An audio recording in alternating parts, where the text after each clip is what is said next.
Hello friends, स्वागत है आपका हिस्ट्री डिटेक्टिव में। आज हम पढ़ेंगे ऐतिहासिक स्रोत एवं प्रागैतिहासिक काल के ऑब्जेक्टिव क्वेश्चन।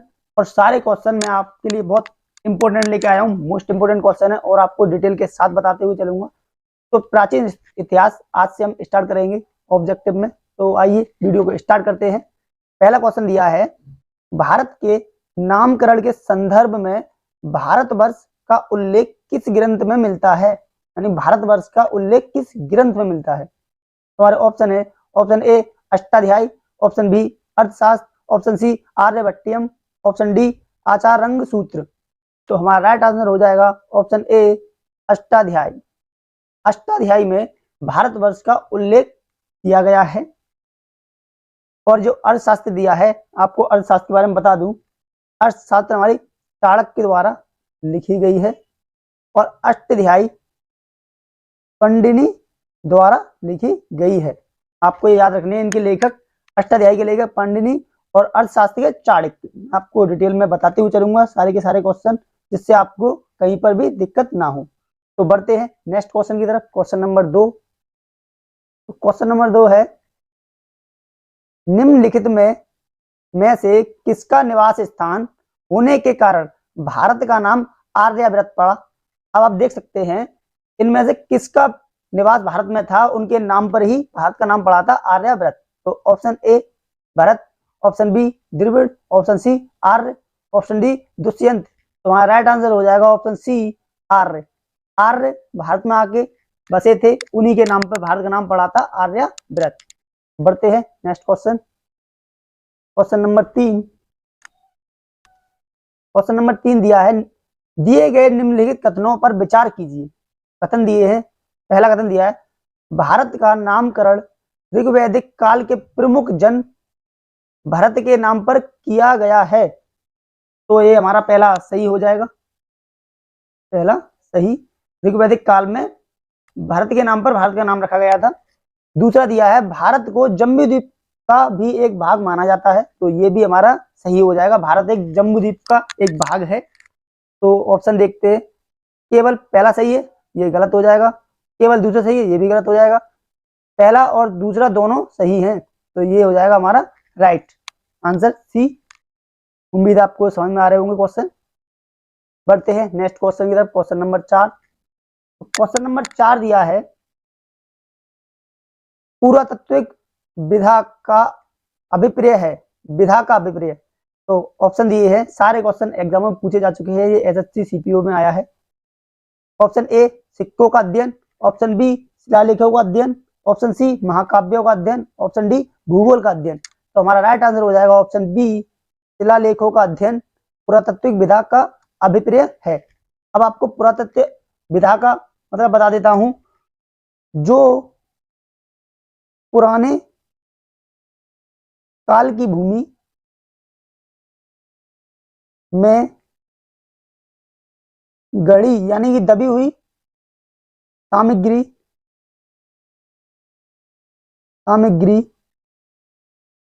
सामग्रियों को उजागर कर उनके सहारे हमारे अतीत को मुखरित करते हैं, यानी कि बाहर निकालते हैं अतीत को। ये पुरातात्विक विधा वो होते हैं जो पुराने काल की भूमि में गड़ी दबी हुई सामग्रियों को उजागर करते हैं और हमारे अतीत को सामने लाते हैं। उसी को कहते हैं पुरातात्विक विधा। विधा को आपको ये नोट करना है और इन्हीं को बोलते हैं शिलालेखों का अध्ययन, जो शिलालेख पहले मिले थे। बढ़ते हैं next question. Question number 5। Question number 5 दिया है, निम्नलिखित में से कौन सा एक सुम्मिलित नहीं है? इनमें से एक सुम्मिलित नहीं है, 3 सुम्मिलित हैं। तो हम देखते हैं। ऑप्शन ए दिया है हाथी गुफा अभिलेख, ये हमें इधर अभिलेख दिए हैं और इधर दिए हैं शासक। ठीक है, हाथी गुफा अभिलेख बताना है। हाथी गुफा अभिलेख खारवेल, ये आपका राइट हो जाएगा, सही है। खारवेल शासक थे कलिंग के। ऑप्शन बी दिया है देवपाड़ा अभिलेख यशोधरा, ये आपका गलत हो जाएगा। देवपाड़ा अभिलेख यशोधरा नहीं है, इसका था शासक था इसका विजय सेन। विजय सेन शासक था उस टाइम पर जब देवपाड़ा अभिलेख मिले थे, यशोधरा नहीं था। तो हमारा राइट हो जाएगा बी आंसर इज राइट, क्योंकि ये गलत दिया है, ये गलत मैच है। मैचिंग हमें बतानी थी कौन सा इनमें से सम्मिलित नहीं है। अगर यहाँ विजय सेन होता तो राइट हो जाता, यहाँ यशोधरा दिया है, ये गलत हो जाएगा। अब आपको मैं ये आपके सही है, इनको भी पढ़ लेते हैं। प्रयाग प्रशस्ति अभिलेख समुद्रगुप्त के टाइम पर है। नासिक अभिलेख गौतमीपुत्र सतकर्णी। अब समुद्रगुप्त को तो आप जानते ही हो, भारत का नेपोलियन समुद्रगुप्त को बोला जाता है। ये आपको याद रखना है, बार बार पूछे जाने वाले क्वेश्चन आपको मैं इस वीडियो में कवर कराते हुए चलूंगा। समुद्रगुप्त को भारत का नेपोलियन बोला जाता है, और आपका राइट आंसर हो जाएगा ऑप्शन बी। बढ़ते हैं नेक्स्ट क्वेश्चन की तरफ। क्वेश्चन नंबर 6, दिए गए निम्नलिखित कथनों पर विचार कीजिए। पहला कथन दिया है, प्रारंभिक अभिलेख शिलाओं, स्तंभों, ताम्रपात्रों, दीवारों, मुद्राओं पर खुदे हुए मिले हैं। ये हमारा राइट हो जाएगा। जो अभिलेख मिले थे हमें वो स्तंभों, ताम्रपात्रों, दीवारों पर खुदे हुए मिले हैं, तो ये राइट हो जाएगा। दूसरा पॉइंट पढ़ते हैं, सबसे प्राचीन अभिलेखों में मध्य एशिया के बोंगज कोई से प्राप्त अभिलेख हैं। बिल्कुल राइट है, ये आपको याद रखना है। मध्य एशिया के बोंगज कोई से प्राप्त अभिलेख सबसे प्राचीन अभिलेख थे, ये भी राइट हो जाएगा। तो हमारा राइट आंसर हो जाएगा ऑप्शन सी। पहला और दूसरा दोनों सही हैं।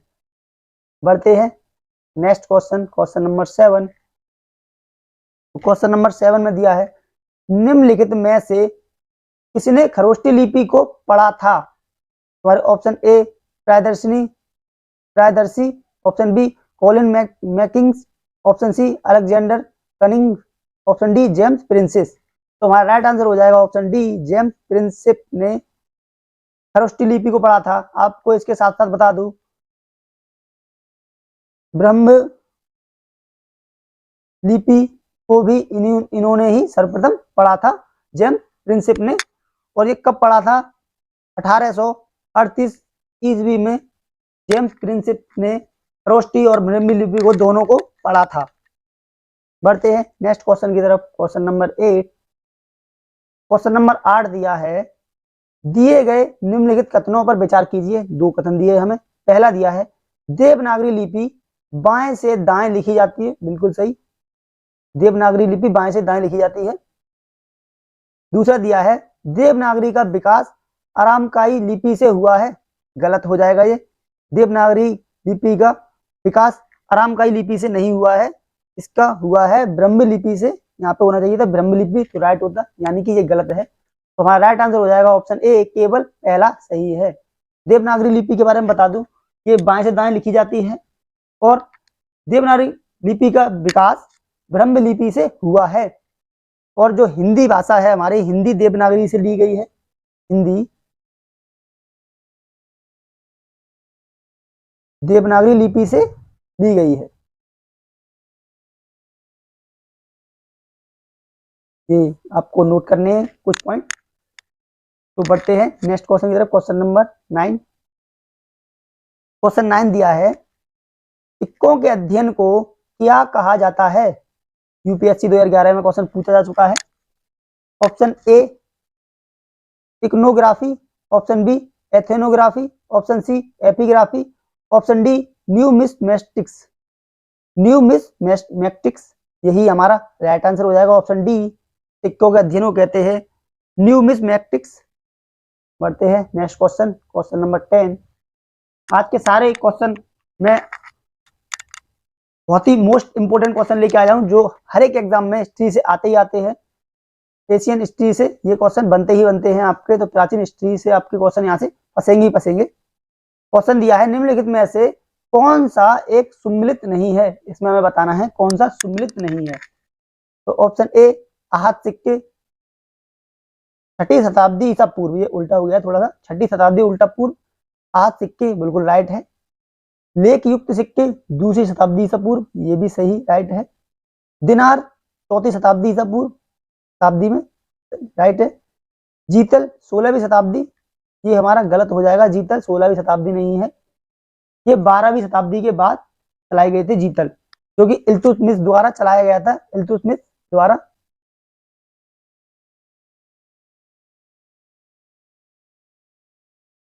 बढ़ते हैं next question, question number 11। Question number 11 दिया है, दिए गए कथनों पर विचार कीजिए। कथन पहला दिया है, भारत में प्राचीनतम सिक्कों को आहत सिक्के कहा जाता है। बिल्कुल सही, अभी पीछे भी देखा था, यह सिक्के 6वीं शताब्दी में चलाए गए हैं, जो कि ये सही हो जाएगा हमारा। पॉइंट 2 दिया है, कारपाषाण एक नियमित प्रकार का सिक्का था। राइट हो जाएगा, कारपाषाण एक नियमित प्रकार का सिक्का था। 3 पॉइंट दिया है, सिक्कों की कमी व्यापार वाणिज्य की अवनति का सूचक माना जाता है। बिल्कुल सही है, सिक्कों की कमी होगी तो व्यापार वाणिज्य में अवनति आएगी, तो ये भी हमारा राइट हो जाएगा। यानी कि पहला, दूसरा, तीसरा तीनों सही है, यानी कि राइट आंसर हो जाएगा हमारा ऑप्शन बी। पहला, दूसरा, तीसरा तीनों ऑप्शन सही है। तो नेक्स्ट क्वेश्चन, क्वेश्चन नंबर 12 दिया है, ऋग्वेद है। ऋग्वेद क्या है हमें ये बताना है। ऑप्शन ए स्तोत्रों का संकलन, ऑप्शन बी कथाओं का संकलन, ऑप्शन सी शब्दों का संकलन, ऑप्शन डी युद्ध का ग्रंथ। तो हमारा राइट आंसर हो जाएगा ऑप्शन ए स्तोत्रों का संकलन। ऋग्वेद है, जो कि हमारा सबसे पुराना वेद है ऋग्वेद, प्राचीन वेद सबसे, याद रखना है आपको। उत्तराखंड पीसीएस में आया है क्वेश्चन। क्वेश्चन नंबर 13 है, ऋग्वेद में प्रथम सूक्त प्राय किस देवता का समर्पित है। Option A Agni, option B Indra, option C Mitra, option D इनमें से कोई नहीं। तो हमारा राइट आंसर हो जाएगा ऑप्शन ए अग्नि देवता को समर्पित है ऋग्वेद में प्रथम सूक्त। आपको याद रखना है, क्वेश्चन काफी इंपोर्टेंट है। पढ़ते हैं नेक्स्ट क्वेश्चन की तरफ, क्वेश्चन नंबर 14। क्वेश्चन नंबर 14 दिया है, सबसे पुराना वेद कौन सा है। ये मैंने अभी आपको बताया था, तो आपको इसका आंसर करना चाहिए। तो सबसे पुराना वेद है हमारा ऑप्शन बी ऋग्वेद, सबसे पुराना वेद है। पढ़ते हैं नेक्स्ट क्वेश्चन की तरफ, क्वेश्चन नंबर 15। ऋग्वेद में सबसे पवित्र किस नदी का जिक्र था। आरआरबी 2003 में पूछा गया है, सबसे पवित्र नदी का जिक्र बताना है ऋग्वेद में। तो ऑप्शन दिए हैं, option A Saraswati, option B Ganga, option C Yamuna, option D Sindhu. तो हमारा राइट आंसर हो जाएगा ऑप्शन ए सरस्वती नदी को सबसे पवित्र नदी का जिक्र किया गया है, सबसे पवित्र नदी बोला गया है सरस्वती नदी को ऋग्वेद में। उम्मीद है आपको वीडियो समझ में आ रही होगी, सारे के सारे क्वेश्चन आपको अच्छे लग रहे होंगे। अगर हमारे वीडियो आपको अच्छी लगे तो हमारी वीडियो को लाइक करें एंड शेयर करें। नेक्स्ट क्वेश्चन दिया है, निम्नलिखित में से किसका संकलन ऋग्वेद पर आधारित है। ऋग्वेद पर आधारित किसका संकलन है हमें ये बताना है। Option A Yajurveda, option B Samaveda, option C Atharvaveda, option D इनमें से कोई नहीं। तो हमारा राइट आंसर हो जाएगा ऑप्शन बी सामवेद का संकलन ऋग्वेद पर आधारित है। याद रखने वाले क्वेश्चन है सारे के सारे। बढ़ते हैं नेक्स्ट क्वेश्चन, शास्त्रीय संगीत के सिद्धांत की विवेचना की गई है, यानी कि शास्त्रीय संगीत किस वेद में है हमें ये बताना है। Option A Rigveda, option B Atharvaveda, option C Yajurveda, option D Samaveda. तो हमारा राइट आंसर हो जाएगा ऑप्शन डी सामवेद में संगीत की विवेचना की गई है, शास्त्रीय संगीत की। बढ़ते हैं नेक्स्ट क्वेश्चन, क्वेश्चन नंबर 18। दिए गए कथनों पर विचार कीजिए। पहला कथन दिया है, सामवेद भारतीय संगीत शास्त्र पर प्राचीनतम पुस्तक है। तो ये बात हमारी सही हो जाएगी, हमने पिछले क्वेश्चन में भी देखा था सामवेद शास्त्रीय संगीत का है, दिया है इसमें, तो प्राचीनतम पुस्तक है, राइट। दूसरा दिया है, सामवेद का प्रथम दृष्टा वेद व्यास के शिष्य जैमिनी को माना जाता है। बिल्कुल सही, प्रथम जैमिनी को माना जाता है शिष्य सामवेद का, तो ये भी सही हो जाएगा। यानी कि हमारा राइट आंसर हो जाएगा ऑप्शन सी, पहला और दूसरा दोनों सत्य हैं। बढ़ते हैं नेक्स्ट क्वेश्चन, शुक्ल यजुर्वेद एवं कृष्ण यजुर्वेद का संबंध किस वेद से है। इसका आंसर हम आसानी से लगा सकते हैं। ऑप्शन ए दिया है Rigveda, option B Atharvaveda, option C Yajurveda, option D Samaveda. तो हमारा राइट आंसर हो जाएगा ऑप्शन सी, यजुर्वेद में शुक्ल यजुर्वेद और कृष्ण यजुर्वेद का संबंध है। बढ़ते हैं नेक्स्ट क्वेश्चन, क्वेश्चन नंबर 20, दिए गए कथनों पर विचार कीजिए। पहला कथन दिया है यजुर्वेद में कुल 40 मंडल हैं, ये हमारा सही हो जाएगा, यजुर्वेद में 40 ही मंडल हैं। दूसरा दिया है शुक्ल यजुर्वेद से वाजसेनीय संहिता संबंध है, ये भी सही हो जाएगा, अभी पीछे देखा था हमने, शुक्ल यजुर्वेद वाजसेनीय संहिता संबंध है, बिल्कुल सही। तीसरा दिया है यजुर्वेद में रत्नियों की रचना है, ये भी सही हो जाएगा, यानी कि तीनों कथन हमारे सही हो जाएंगे। तो हमारा ऑप्शन हो जाएगा ऑप्शन सी, पहला, दूसरा और तीसरा तीनों कथन सत्य हैं। Right answer is C. बढ़ते हैं नेक्स्ट क्वेश्चन। किस वेद में सभा एवं समिति को प्रजापति की 2 पुत्रियां कहा गया है? काफी इंपोर्टेंट क्वेश्चन है, यूपी पीसीएस में आया भी है। किस वेद में सभा एवं समिति को प्रजापति की 2 पुत्रियां कहा गया है? Option A Rigveda, option B Samaveda, option C Yajurveda, option D Atharvaveda. तो हमारा राइट आंसर हो जाएगा ऑप्शन डी अथर्ववेद। अथर्ववेद में सभा एवं समिति को प्रजापति की 2 पुत्रियां कहा गया है, तो राइट आंसर हो जाएगा अथर्ववेद। करते हैं नेक्स्ट क्वेश्चन 22, दिया है आयुर्वेद अर्थात जीवन का विज्ञान का उल्लेख सर्वप्रथम मिलता है, यानी कि आयुर्वेद और जीवन का विज्ञान सर्वप्रथम किस वेद में मिलता है, हमें ये बताना है। ऑप्शन ए आरण्यक में, ऑप्शन बी सामवेद में, ऑप्शन सी आयुर्वेद में, ऑप्शन डी अथर्ववेद में। तो हमारा राइट आंसर हो जाएगा ऑप्शन डी अथर्ववेद में आयुर्वेद और जीवन का विज्ञान मिलता है। बढ़ते हैं नेक्स्ट क्वेश्चन की तरफ। दिया है किस वेद में सभा को नरिष्ट अर्थात सामूहिक वाद विवाद या अनुल्लेखनीय कहा गया है? ऑप्शन दिए हैं, option A Rigveda, option B Ayurveda, option C Samaveda, option D Atharvaveda. तो हमारा राइट आंसर हो जाएगा ऑप्शन डी अथर्ववेद। अथर्ववेद को वेद में सभा को नृष्ट अथवा सामूहिक वाद विवाद या अनुल्लेखनीय कहा गया है। बढ़ते हैं नेक्स्ट क्वेश्चन, क्वेश्चन नंबर 24।